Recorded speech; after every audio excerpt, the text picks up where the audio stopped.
bir çiçeğe benzedi ömrüm. Yazıp gelmemişten kışımı gördüm. Dünyanın yükünü çəkməkdən öldüm. Mən şərbət istədim, zəhər gətirdi. Dost dedim, dostlarım düşman olublar. Aldadıb dostlarım darda qoyublar. Etibarını alır, çiynimə minməyə növbə qurublar. Çoxu utanmadan yəhər gətirdi. Gəlib bu dünyaya günah eylədim. Belə olacağım vallah bilmədim. Ağrımdan inan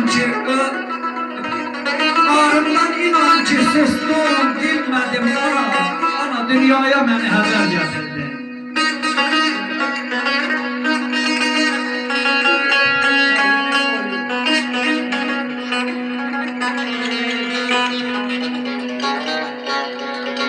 Heç vaxt yazarmaya zor vermədim.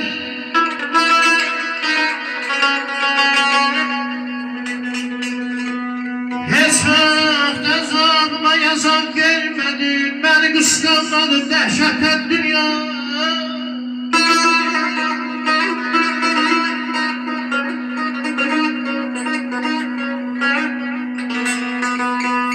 Bircə günümü döyüb təmaz qoymadım möhnətən dünya.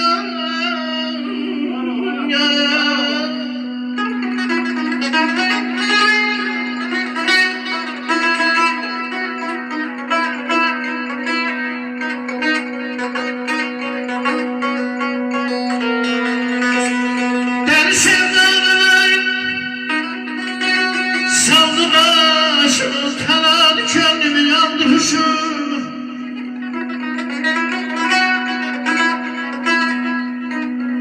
Qondurum şirinə şəhrim quşum, məni şah eylədi həsrətə dünya.